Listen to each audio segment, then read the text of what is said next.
Good evening students. मेरे प्यारे साथियों, नमस्कार। आज मैं आपके लिए कुछ स्पेशल लाया हूँ और मेरा टॉपिक जो रहेगा राजस्थान में और पूरे भारत में प्रतिहारों का इतिहास। और राजस्थान की जो एग्जाम्स है उनमें स्पेशली प्रतिहार वंश का एक क्वेश्चन जरूर आता है।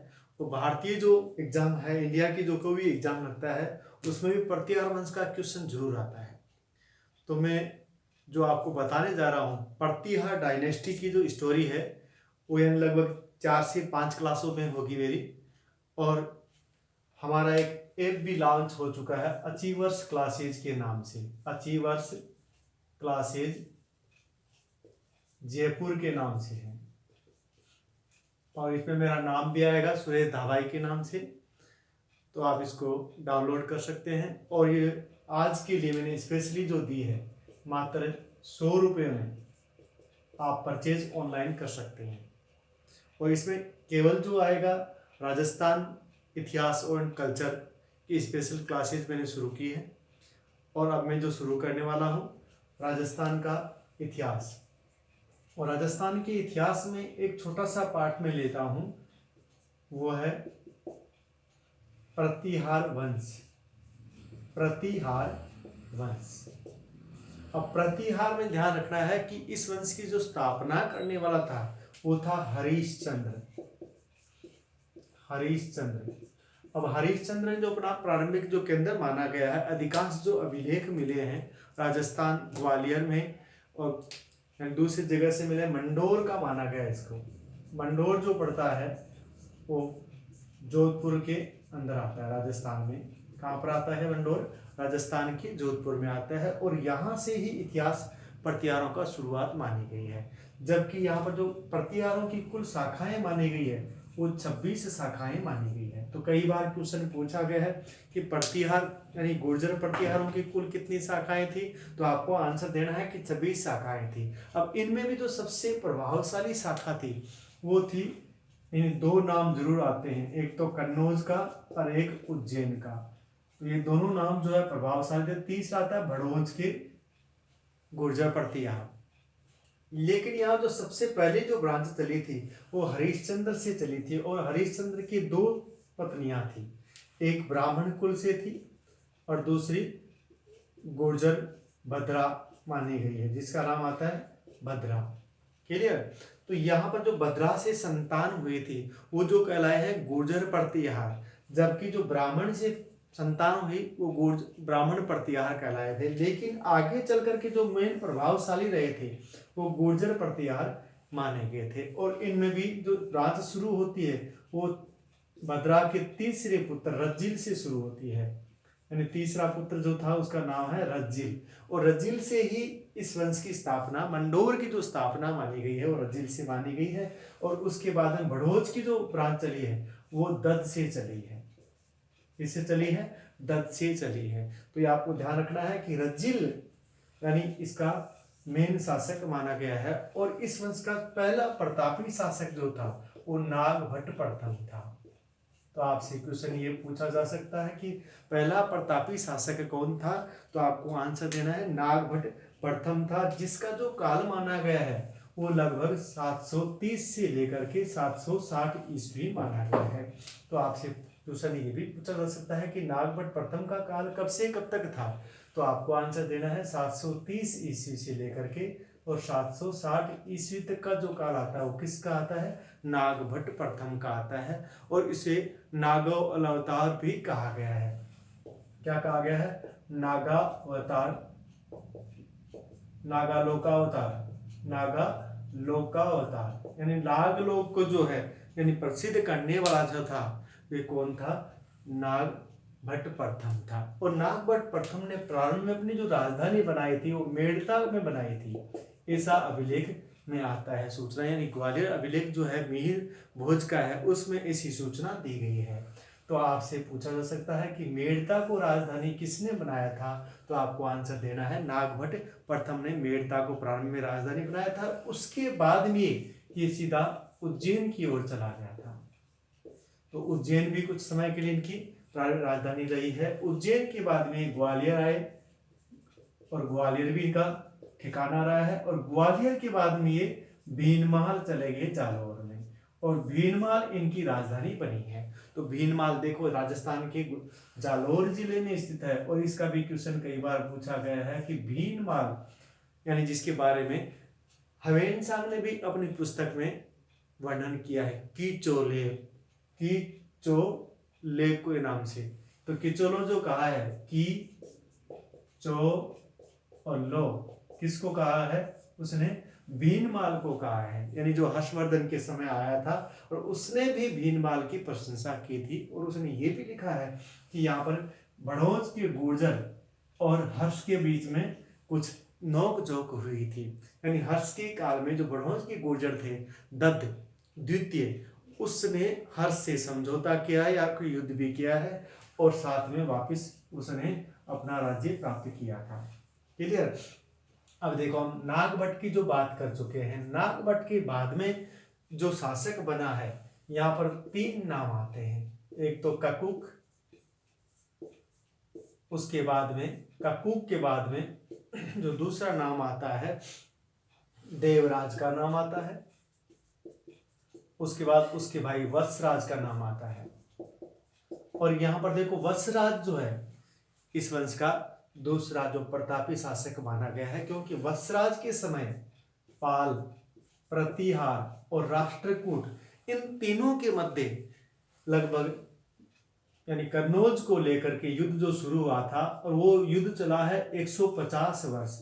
और ये क्वेश्चन भी बार बार पूछा गया है कि कन्नौज को लेकर 3 शक्तियों के बीच में युद्ध हुआ था। ये 3 शक्तियां कौन कौन सी थी, तो पहला नाम आएगा पाल, दूसरा प्रतिहार और तीसरा राष्ट्रकूट। और इन तीनों के बीच में कन्नौज को लेकर के लगभग 150 वर्षों तक युद्ध चला था। और ये बड़ा प्रसिद्ध रहा था क्योंकि यहाँ पर कई पीढ़ियां बीत चुकी थी। तो यहाँ पर आपको ध्यान देना कि ये इस युद्ध की जो शुरुआत करने वाला था वो कौन था, वत्सराज था। और वत्सराज का जो शासन काल माना गया है वो कब से कब तक था, ये भी क्वेश्चन पूछा जा सकता है। तो आपको आंसर देना है कि 780 से लेकर के 805 ईस्वी तक इसका शासनकाल रहा है। और इसके समय ही यानी कन्नौज पर जो आयुध शासकों का आधिपत्य था, कौन से शासक थे, आयुध शासक था। तो यहाँ पर 2 आयुध थे, एक तो चक्रा आयुध और दूसरा उसका भाई इंद्रा आयुध। और इन दोनों के बीच में झगड़ा हो गया था। देखो जब भी किसी बीच 2 भाइयों के बीच में झगड़ा होता तो तीसरी शक्ति को फायदा मिलता है। और यहाँ तीसरी शक्ति जो फायदा पहली बार कौन ले रहा था, वत्सराज ले रहा था। और वत्सराज ने चक्रा आयुध को हटा दिया और इंद्रा आयुध को शासक बना दिया। और इसकी जो इंफॉर्मेशन मिली है किसको, पाल शासक धर्मपाल को मिली है। किसको मिली, धर्मपाल को। तो धर्मपाल जो कहाँ का शासक था, ये बिहार का शासक था, यानी मुंगेर का शासक था। और धर्मपाल ने अटैक किया किस पर, इंद्रा आयुध पर, उसको हटा दिया और वापिस किसको बना दिया, चक्रा आयुध को शासक नियुक्त कर दिया। लेकिन यहाँ पर धर्मपाल ने सहायता किसके लिए, राष्ट्रकूट शासक ध्रुव को इनविटेशन दिया था। तो यहाँ पर देखो पहले जो है नागभट्ट के समय जो राष्ट्रकूट शासक था वो दंती दुर्ग था। कौन था, दंती दुर्ग था। और दंती दुर्ग और प्रतिहार नागभट्ट के बीच में यानी एक अंडरस्टैंडिंग थी, दोस्ती का संबंध था। लेकिन वही दोस्ती आगे चलकर किस में बदल गई, दुश्मनी में बदल गई है। किसके समय बदली है, वत्सराज के समय बदली है। वत्सराज का जो शासन काल रहा है वो 780 से लेकर के 805 ईस्वी तक रहा है। तो आपसे पूछा जा सकता है कि कन्नौज को लेकर सबसे पहले जो शुरुआत की है यानी त्रिपक्षीय संघर्ष की जो शुरुआत हुई है किसकी ओर से हुई है, तो वत्सराज की ओर से हुई है। ये त्रिपक्षीय संघर्ष किसके बीच में हुआ था, पाल, प्रतिहार और राष्ट्रकूटों के बीच में हुआ था। तो राष्ट्रकूट शासक तो कौन था, धर्मपाल था। प्रतिहारों का शासक कौन था, वत्सराज था। और तीसरा आता है राष्ट्रकूट, तो है कौन आ गया, ध्रुव। पाल में कौन आया, धर्मपाल। और प्रतिहार में कौन आया, वत्सराज आ गया। ये 3 के बीच में युद्ध शुरू हुआ और ध्रुव ने अटैक किया किस पर, वत्सराज पर। और वत्सराज को परास्त कर दिया और उसे वापस भीनमाल की ओर खदेड़ दिया था। अब यहाँ कन्नौज पर जो युद्ध का आक्रमण जो साया मंडराया उसका कारण क्या था?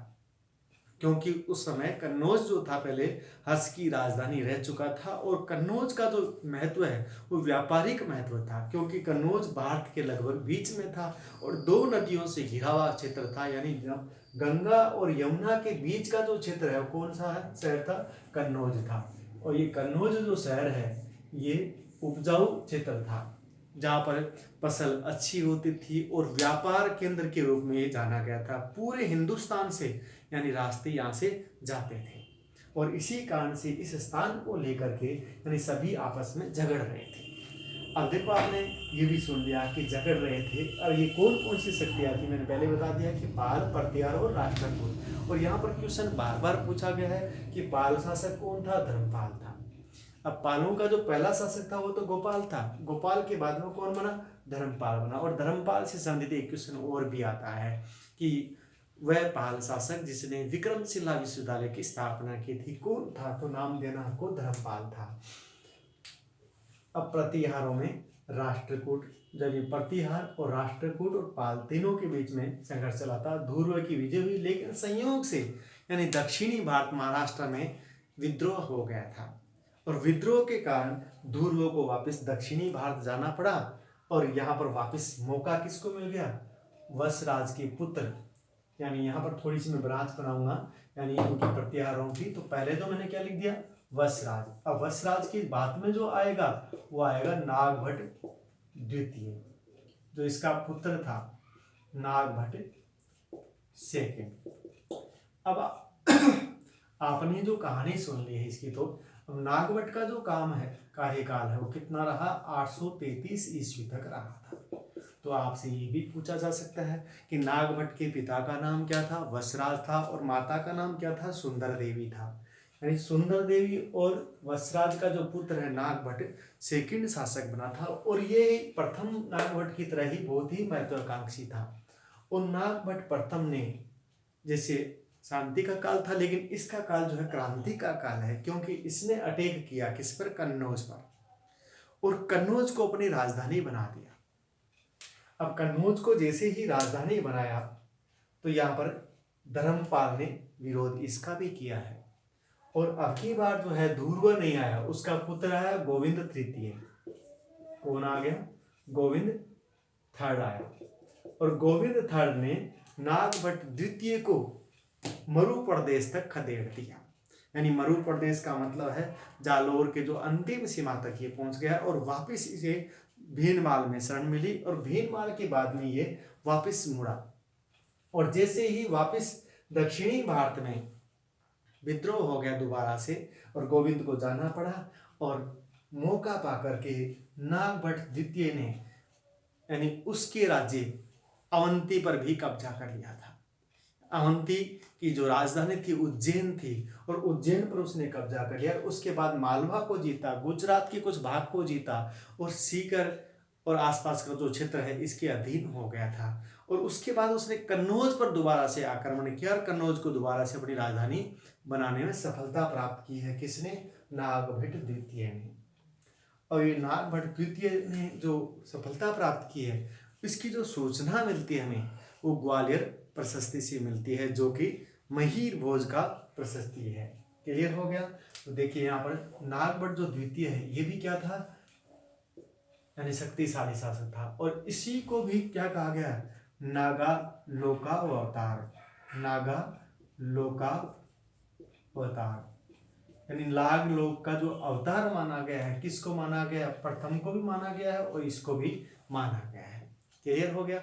अब देखिए हम आगे बढ़ेंगे, लेकिन नागभट्ट के समय यानी इन दक्षिणी भारतीयों ने बार बार आक्रमण किया था और इसी कारण से यानी कुछ ऑथर ये कहते हैं कि नागभट्ट ने जल समाधि ली थी 833 ईस्वी में, गंगा नदी में डूब करके आत्महत्या कर ली थी। कुछ इसको आत्महत्या का नाम देते हैं तो कुछ इसको समाधि का नाम देते हैं। तो इस बारे में मैं कुछ भी नहीं कहना चाहूँगा कि उसने आत्महत्या की थी या समाधि की थी। अब इतना तो हो गया। जैसे ही इसकी आत्महत्या करने की बात आती है तो इसका जो पुत्र है वो शासक बना था। यानी केवल 3 साल तक जो है रामभद्र शासक रहा है, या इसका दूसरा नाम रामचंद्र भी ले सकते हैं। तो रामचंद्र या रामभद्र का जो शासन काल रहा है वो कब तक रहा है, 833 से लेकर के 836 ईस्वी तक रहा है। अब ये जो काल आता है किसका, रामभद्र या रामचंद्र, जो कि अवनति का काल था। इस काल में यानी प्रतिहारों की जो शक्ति है बिल्कुल क्या आ गई थी, डाउन आ गई थी। अब इतना तो देखो आपने पढ़ लिया है कि मेरे से कि रामभद्र बना, रामभद्र के बाद में इसी का पुत्र शासक बना मिहिर भोज, और इस वंश का जो सूर्य जो कहा गया है वो किसको कहा गया, मिहिर भोज को कहा गया है। और मिहिर भोज का जो काल आता है 836 से लेकर, आपको याद करने का तरीका है कि मिहिर भोज ने जो शासन किया था वो 49 वर्ष किया था। यदि इसमें 49 जोड़ दूं मैं, 49 जोड़ दूंगा तो कितना बन जाएगा ये, यानी लगभग 885 ईस्वी तक इसका शासनकाल रहा है। यानी सबसे लंबा जो शासनकाल रहा है इनमें प्रतिहारों में वो किसका रहा है, मिहिर भोज का रहा है।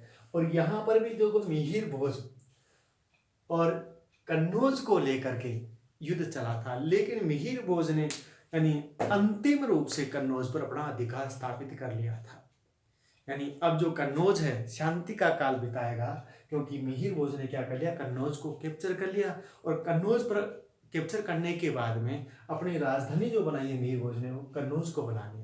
यानी पहले इनकी जो राजधानी कुछ समय के लिए भीनमाल, उसके बाद में ग्वालियर रही थी और कुछ समय के लिए उज्जैन में रही थी, लेकिन अंतिम रूप से जो राजधानी बनी है वो कौन से बनी है, कन्नौज बनी है। तो आपसे पूछा जा सकता है कि कन्नौज को अंतिम रूप से किस शक्ति ने, कौन से वंश ने अपने अधीन किया था। यानी 2-3 शक्तियां थी, कौन कौन सी थी, पाल, दूसरा प्रतिहार और तीसरा राष्ट्रकूट। अब ये 3 जो शक्तियां थी उनमें से दोनों क्या हो गई, पिछड़ गई, ये पिछड़ गई और ये क्या हो गया, जीत गया। प्रतिहार वंश की जो स्थापना जो करने वाला था वो तो कर नहीं जीत पाया था, लेकिन अभी जो दूसरा आता है मिहिर भोज, जो कि सबसे शक्तिशाली शासक था, उसने इसको कैप्चर कर लिया था। और इसकी जो सूचना मिलती है वो मिलती है हमें राजशेखर की पुस्तकों से। अब राजशेखर जो है यानी इसके दरबारी का कवि था। हालांकि ये 3 शासकों के शासन काल में रहा था राजशेखर। पहला जो आता है मिहिर भोज, दूसरा आता है महेंद्रपाल प्रथम, और तीसरा आता है महीपाल। और इन तीनों के ही काल में जो रहा था वो कौन रहा था, राजशेखर रहा था। उसने कई पुस्तकें लिखी थी, जिनमें से नाम आता है काव्य मीमांसा का, काव्य मीमांसा। अब ये काव्य मीमांसा लिखने वाला कौन था, राजशेखर था। दूसरी जो बुक आती है कपूर मंजरी, कपूर मंजरी, ये भी पुस्तक किसकी है, राजशेखर की। भुवन कोश, भुवन कोश, ये भी किसकी पुस्तक है, राजशेखर की। बाल रामायण, बाल रामायण और बाल भारत, बाल भारत। विदसाल बंजी का, कौन सी पुस्तक है, विदसाल बंजी का। ये जो पुस्तकें लिखने वाले थे वो कौन थे, राजशेखर थे, जो कि इनका राजकवि था और आगे चल करके महेंद्रपाल का गुरु भी बना था। और महेंद्रपाल ने उसको कुछ समय के लिए अपना मुख्य सलाहकार भी नियुक्त किया था। तो ये तो इतना तो याद हो गया। अब देखो मिहिर भोज ने यानी दक्षिणी भारत के जो अटैकर्स थे, आक्रमणकारी थे, उनमें नाम आता है राष्ट्रकूट शासक। और राष्ट्रकूटों में भी कौन आया, यानी यहाँ पर राष्ट्रकूट शासक अमोघ वर्ष, अमोघ वर्ष। और दूसरा जो नाम आता है इसी का पुत्र कृष्ण द्वितीय। इन दोनों ने आक्रमण किया था, लेकिन इन दोनों को ही नर्मदा के किनारे रोकने का काम किसने किया, मिहिर भोज ने किया था। मिहिर भोज ने कर दिया। लेकिन देखो यहाँ पर एक बात और बहुत बड़ी बात आती है कि कन्नौज के बारे में और दूसरा प्रतिहारों के बारे में राजस्थान के इतिहास में एक क्वेश्चन बार बार पूछा गया है कि पश्चिमी सीमा के रूप में, प्रहरी के रूप में जो काम करने वाले जो शासक थे वो कौन से वंश के थे। यानी दीवार का जो रूप लिया है 400 वर्षों तक, ये 400 वर्षों तक दीवार का जो रूप लिया हो किसने लिया है? प्रतिहार शासकों ने लिया है। और प्रतिहार शासकों में जो दीवार स्टार्टिंग में किसने खड़ी कर दी? नागभट्ट ने खड़ी कर दी थी, क्योंकि नागभट्ट के समय भी यानी सिंध पर आक्रमण हो चुका था पहले ही, और मोहम्मद बिन कासिम जिसने 712 ईस्वी में सिंध पर आक्रमण करके कब्जे में कर लिया था, और बाद में उसके बाद में यहाँ का जो शासक बना था हय्याज बना था, लेकिन मुस्लिम आक्रमणकारियों को सिंध से आगे नहीं बढ़ने दिया था, और वो श्रेय किसको जाएगा? यानी प्रतिहार वंश को जाएगा। और प्रतिहार वंश जब तक हिंदुस्तान में रहा तब तक यानी किसी भी मुस्लिम आक्रमणकारी ने हिम्मत नहीं जुटाई थी, और पहली बार 1001 से लेकर के 1027 ईस्वी तक के बीच में महमूद गजनवी ने 17 बार हिंदुस्तान पर आक्रमण किया था, और वो महमूद गजनवी है इस वंश को पराजित करने में भी सफल हुआ था। और यहाँ पर देखो कई लेखक आएंगे, एक जो नाम आता है जो मिहिर भोज के समय आया था, सुलेमान जो कि नागभट्ट सेकंड के समय था, और दूसरा आता है अल-मसूदी जो आता है मिहिर भोज के समय।